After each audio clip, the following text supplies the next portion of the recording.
Welcome, my constant reader friends. I'm Tad, and this is Tad Reads Books and Stuff.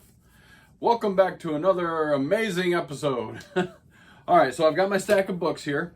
Let's run through the bookkeeping real quick. Imaginary Friend, Stephen Chbosky. I finished this. We will be doing a separate video to talk about this book. No hint. The video's coming. All right. Also, continuing on with my read along with Graz on the GKBC saga. We are now in book 3, and we've gone through the first 6 chapters of this book. Please, I'm doing another video. I've got another video up on this book. It's just something that we're going through. We just talk about, what we've read. It's just fun, something that we're doing together. I'm really digging it still. Look at Hazel there. She got her tooth came out. Yep. Is she gonna give it to the tooth fairy? I don't know. All right, watch that one, please. And I'm on the road. Cormac McCarthy. Where am I with this? So we're looking at 106 pages. I'll give you a quick hint. This is literary genius, I think. I've never read Cormac McCarthy before. I have seen the movie, but this is really good. And I'm about halfway through with it. I will be finishing it shortly. It's not a very long book. But we'll be talking about that in the future. Then we've got Hugh Howey. This is book 1, Wool. I have not quite started it yet. I mean, I've kind of started it, but we're going to be getting that done this week. This will be finished this week, and look forward to that video coming up. I'm kind of doing a read along with Kim and her channel, The Paper Traveler. We're not really doing a formal read along, but she's reading it as well this month. Check her videos out. Then I will be, once we get Wool done, I will be getting to my next Shorty King project, and that will be Skeleton Crew by Stephen King. We will finish this book up the end of this month. And look forward to that. All right, what are we talking about today? Finally, we're getting to the BACHMAN books. So, 4 early novels by Stephen King, written as Richard Bachman. It doesn't say Richard there. Huh.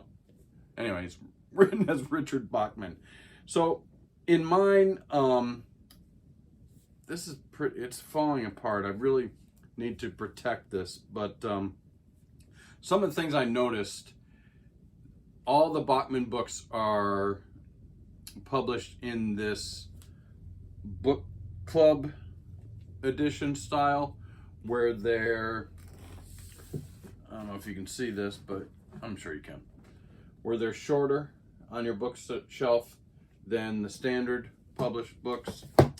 All the Richard Bachman books that I've found anyways, let me know if there are other ones, are in that form. They're shorter. That's cool. It kind of distinguishes them on my bookshelf. But this one houses Rage, The Long Walk, Roadwork, and The Running Man. It also has an introduction by the author, Why I Was Bachman. We'll talk about that a little bit. It did take me a little while to get this video out to y'all because of the incidents that happened recently. Another school shooting in Tennessee. So I just held off a little bit because we're going to start with Rage. Now, if a lot of you out there are looking for this compilation of Richard Bachman stories, they no longer have Rage in them. My copy's quite old, so of course I do have it. So let's start with that. It's the first book first novella in this compilation. Now, originally, Rage was published in 1977, and in this book, it has 131 pages. Now, in this book, they put them in the order in which they were originally published. So that's why we have Rage, The Long Walk, Roadwork, and The Running Man last. Originally, Stephen King wrote 5 Bachman books. After this was Thinner. Thinner was published after this. We'll talk a little bit about Thinner. So, Rage was the first one. Now, actually, Rage and The Long Walk were written well before Carrie was even started. Of course, Carrie being his first published novel. He started Rage, he was writing in high school in the 60s. So, let's start with Rage. I don't want to say get it out of the way. It's the first book. I think it's very important to the compilation. However, as you'll see, not my favorite story in the compilation. What is Rage?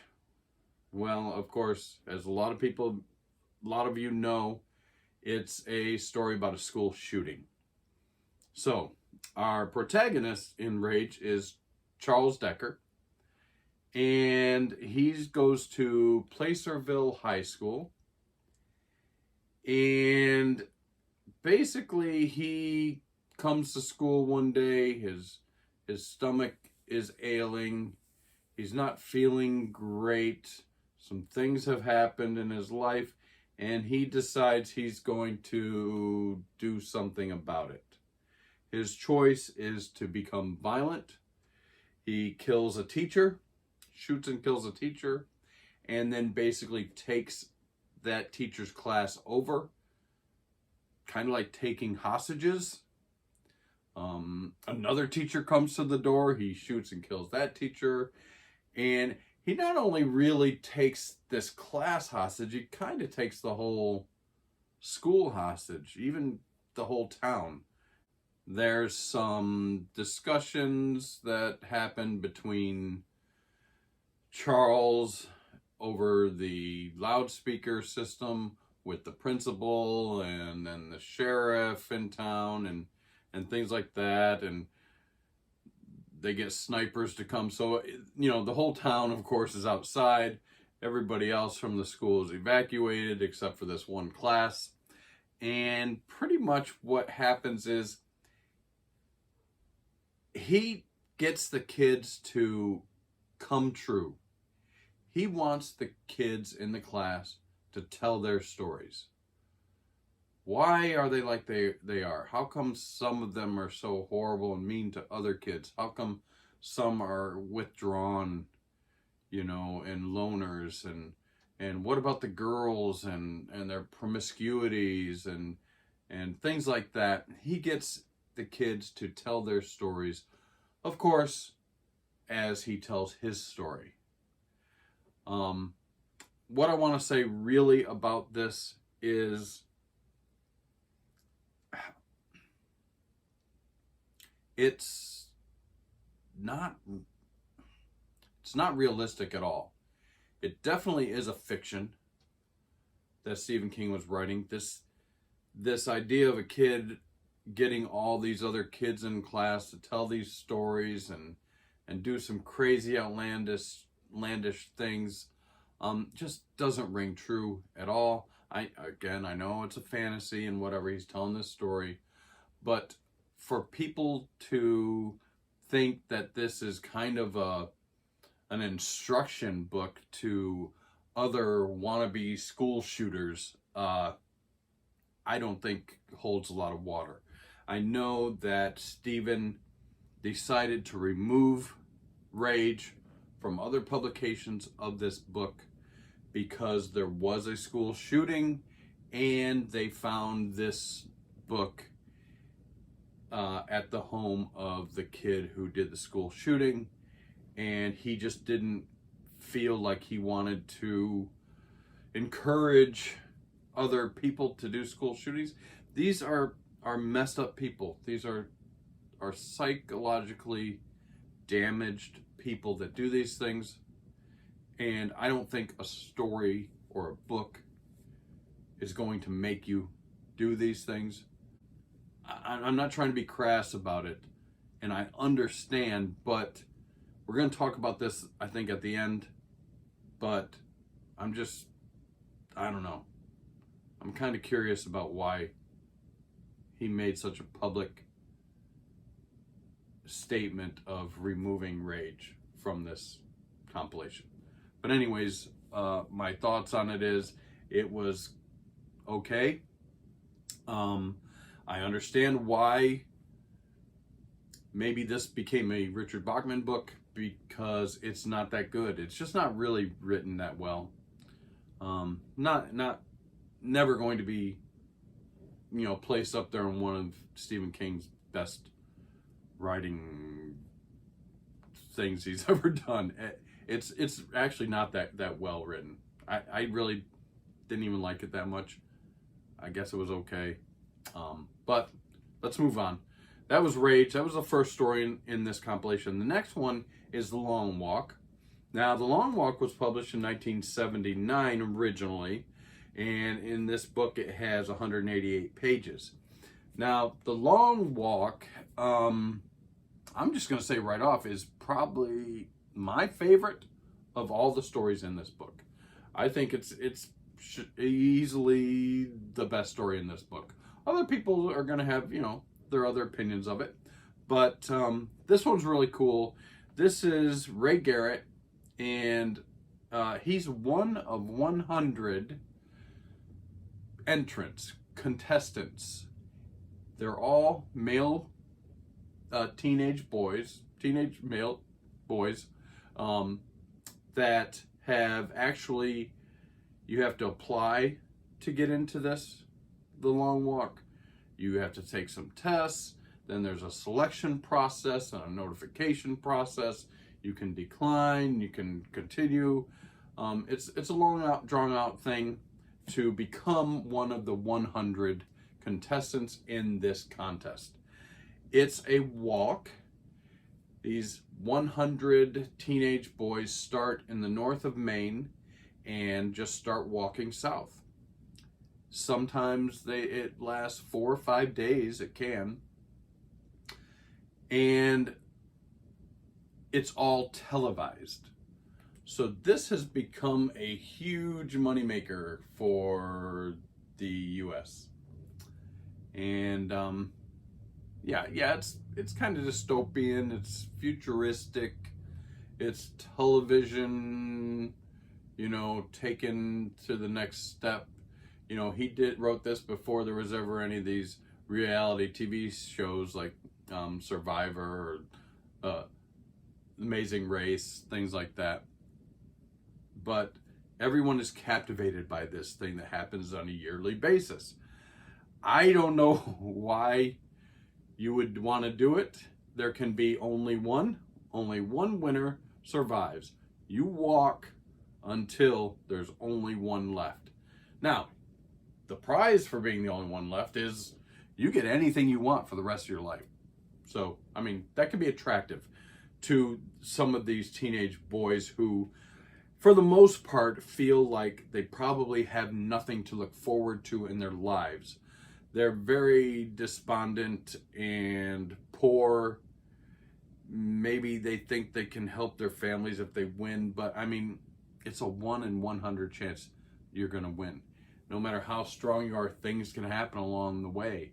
You can just get a cold, as some people do. They just get sick and then it wears them out and they can't continue. They can't finish the race. But you can't just stop walking either. You can't just bow out and say, I give up, because the price for that is death.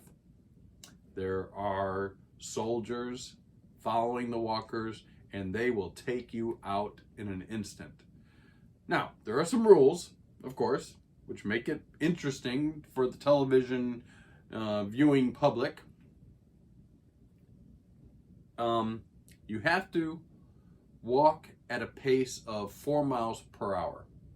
If you slow for any reason, maybe you gotta go to the bathroom, you know, maybe your shoe comes untied and you gotta kneel down and tie your shoe. If you slow down and your walking pace goes lower than 4 miles per hour, they have these chronometers that measure this, you'll get a warning. Well, if that happens again, you'll get a second warning. Or if it just, this continual, you just sit down because you're tired, you get a second warning. You get a third final warning. There isn't really a fourth warning. After that, you're done. You'll get a bullet in the head and you will no longer be in the race. You'll, what they call, punch your ticket. So, if you slow down and get a warning, you do have the ability to get that warning back. After, what is it, like a half hour, I think, or an hour more walking back to pace, those strikes will fall off you. This, I don't care what anybody says. I've seen some reviews of this book, and several people are talking about how, as Richard Bachman, he's writing more literary stories. They're not horror stories. Well, I don't know what's more horrific than a school shooting. I don't know what's more horrific than watching teenage boys get their heads blown off on TV. And not only that, they line the road. Spectators with signs and flags and vendors selling ice cream and people cheering and yelling and screaming, and somebody getting their head blown off right in front of you, blood splattering everywhere. Seems pretty horrific to me. These are horror stories. They're just written differently. Richard Bachman has a little bit of an edge, I think, to his writing, which is something that Stephen King, I think, tried to explore. But really, I think it's because they're his weakest stories and he just wanted to find another outlet to publish. We'll talk about that. But The Long Walk is very interesting. Very similar maybe to if you had to read The Lottery when you were in school, or even The Hunger Games, something like that, where these people in this dystopian world enter some type of contest, and the winner gets everything and the losers don't. It's pretty cool. I like this story absolutely. I think the best. I don't know why they haven't made it into a movie. They make everything else into a movie. They make Cat's Eye into a movie. They made The Cell into a movie. I mean, I don't know why they haven't made Long Walk a movie yet, but I digress. All right, next, let's move on to Roadwork. All right, so we're moving on to Roadwork. Now, Roadwork was originally published in 1981, and in here it has 207 pages. Now, Roadwork, this follows Barton Dawes, and Barton Dawes is a man who has lost everything. Well, he's about to lose the last bit of everything. He loses his son to a horrific accident, and his wife leaves him. After that, they just can't deal with the loss of the son. He can't really deal with the loss of his son. His wife leaves him, and now the town is going to take his home away from him, where he has all the remaining good memories that he has of his life, through eminent domain. They want to put a freeway where his house currently is. And it's really his struggle to try and prevent that. But along the way, he really not only loses what he thinks is the last straw, which is his home, but he starts to lose the real last straw, which is his brain. He really starts to kind of go insane. And some weird crap happens in this story. Now he eventually hooks up with a mob boss who is a pretty nasty character, pretty nasty antagonist in this story, one of them. But it's just, I don't know, this easily, for me anyways, is the worst of the stories in this compilation. I really just didn't jive with this story at all. It's too kind of ridiculous. I'm calling Stephen King's writing ridiculous. It's pretty ridiculous. There's ridiculous descriptions. There's a ridiculous, needless, gratuitous sex scene with a hitchhiker that I don't know where that came from. I don't know. I guess it's him as an older man trying to get something back in his life. I don't know. It's just, I don't know. It's a poor story. I don't really have much to say about it. The coolest thing is, in one of the sections, they talk about the mangler, which is a machine used in a laundry factory, which of course harkens back to Night Shift and the story of the mangler in the Night Shift. So that was kind of cool. But if that's the coolest part of the story, I'm sorry, Stephen, Mr. Bachman, but this is, I don't know. I don't know. I don't have much to say about it. I really dislike this story. Take this story out, Steve. Don't take out the rage. Don't take out rage. Take out Roadwork. I don't know. I didn't like it. Anyways, so let's move ahead. Last but not least, we have The Running Man. Now, The Running Man was published in 1982, and in this book, it has 161 pages.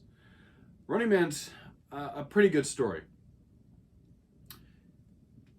Probably the second best out of the four. I know they made a ridiculous movie out of it that really doesn't relate too much to the story as it's written. No, it's much better story than that movie. But anyways, so it involves the main character is Ben Richards, and similar to The Long Walk, this has to do with reality TV. So there's a thing called the Game Show Network that has all these game shows that people pretty much are riveted in watching. So yes, it's futuristic. It's a little dystopian world that people are living in, and everyone's just locked on watching this TV network where people do some crazy crap in these game shows, up into including losing their lives for money. Vast majority of people, of course, are poor and destitute, and it's the same with Ben. Now, Ben's married, and he has a young child, a young girl, young daughter, and she's ill. She's sick. She needs medicine. It's too expensive. It's hard to get. His resolve is, I'm going to go on this television network and enter one of the competitions that could quite possibly kill me. Really, that's his goal, because the best channel, the best TV show that they produce is called The Running Man, where you run and they hunt. As long as you stay alive, you rack up credits, you rack up money that can go to whoever you choose as your beneficiary. And of course, he wants to get into this one because it's the most lucrative, but at the end, pretty much 100% guaranteed you're going to die. No one's ever won the competition. I don't even think there's a way really to win it. You can run anywhere in the world and they will hunt you down, but it's all televised. They give you a little head start. Now, there was some difficulty getting onto this channel. Again, similar to the long walk, you have to apply for it. You have to go down. They give you a physical. They give you tests, things like that. And then they place you in whatever show. There's a show where you just run on a treadmill until you have a heart attack or pass out. You rack up money that way. But that's what he wants to do, basically. He just wants to leave his family with enough money that his daughter can survive, his wife can take care of her, his wife can get off the streets. They are very destitute. His wife does go and prostitute herself for money to feed the family, to help, get the medication, which is, very expensive. He works here and there, but he has some anger issues and can't keep a job. Yeah, it's pretty dystopian. It's pretty dark. It's pretty sad. What we find out, though, in this is he does get selected, and he does start his run. He meets some people on the way. He has some kind of contacts in the underworld that kind of help him a little bit, but those people will give him up for money as well. They'll pay people for clues and how to find him. There's this one main guy, there's the main hunter, but through his running, he discovers something really dark and sinister, and that's that the world is actually being poisoned. The air is poisoned, and it's just killing people, and the government knows about it, and the government is making sure that this happens. There's a very simple filter device that people could use to wear on their mouths, their faces, to prevent them from getting ill from these poisons that are in the air. But the government, of course, makes it very difficult for you to get a filter, and they're so overpriced, so expensive that the vast majority of people cannot afford this. He finds this conspiracy through a contact that he meets along the way, and he also finds out that it's very cheap. You can actually make your own filter very cheaply. But anyways, this is the thing. So he runs and runs, and there's trials and tribulations of running and making contact with his wife and not making contacts, and whenever you have to videotape yourself twice a day and drop these videos in a mailbox or some other device that gets it to the TV station so that they can play it on their show. It's to prove that you're still alive, but they use that because they can trace those, through the mail and whereabouts you are, and then people, of course, are trying to turn you in. It's kind of ridiculous. Another kind of ridiculous story in these four.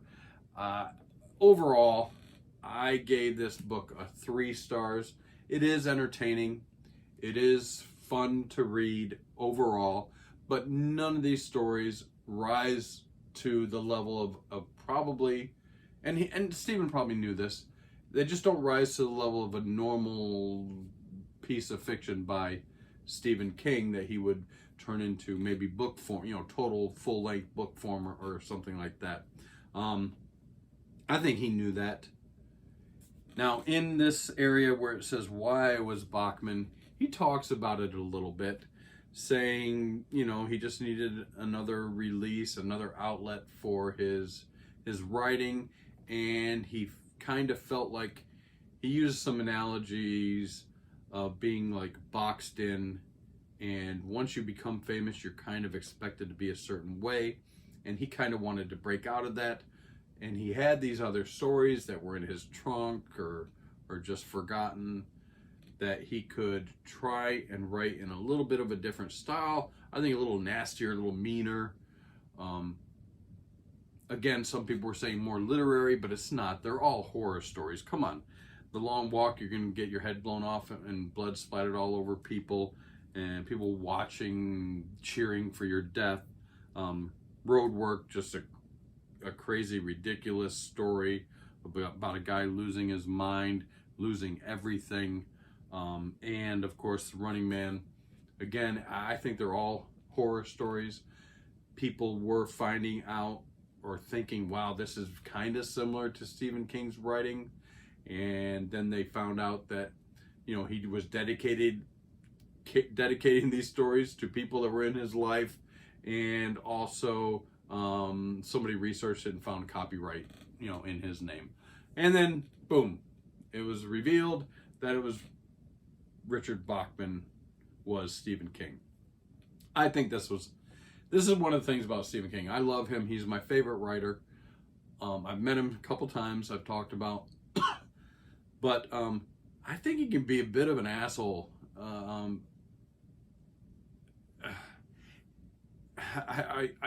I'd say that, you know, I lived in Maine for 15 years. Stephen King and his wife Tabitha do amazing things for that state and the children and schools and programs. He has the Haven Foundation where he takes care of other writers. And I mean, as a writer, you don't necessarily have health insurance. He helps people with health insurance. He bought computers for all the students in 7th grade when my son was going to school in Maine. A great humanitarian, a great writer, I think, great storyteller, but not always, I think, the greatest person. He talks about how after he wrote The Running Man, he wrote Thinner. And so Thinner was published, actually was published in 1984, before this compilation. This compilation was published in 1985. But of course, The Running Man was published in 82, and then in 84, he published Thinner. And he talks about how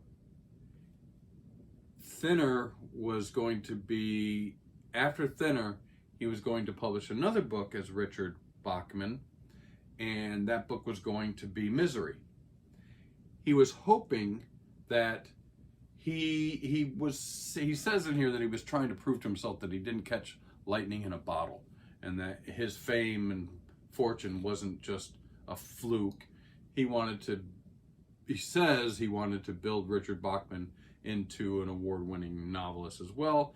He thinks probably he would have reached it with Misery, but unfortunately, after Thinner is when it broke that Richard Bachman was Stephen King. He says in here, and this, I mean, it's true. At that point, Thinner had sold 28,000 copies. Actually, he talks about it being more than some of his other books that he had written before. So that's where he felt like he was on the verge with Richard Bachman. But once the story broke that Richard Bachman was Stephen King, Thinner sold 280,000 copies. So I kind of wonder if sometimes he just didn't plan the whole thing to sell more books. This is going to be very controversial. Slam me in the comments if you want. Tell me how horrible of a person I am. But I think he took Rage out of this compilation to sell more Rage. After that, once he removed Rage from this compilation, everybody wanted to read Rage. Everyone wanted to find Rage and buy Rage, and they couldn't find it anywhere. They couldn't. So the prices went up, and more people have read Rage since he took it out of this compilation than, well, yeah, it was years ago, but then they would have if it would have just been left in this compilation. I'm not saying he was capitalizing on the horrific epidemic we have in this country of school shootings, but he's not an idiot, you know, is what I'm saying. I think you should have just left it in. Anyways, overall, I gave it 3 stars.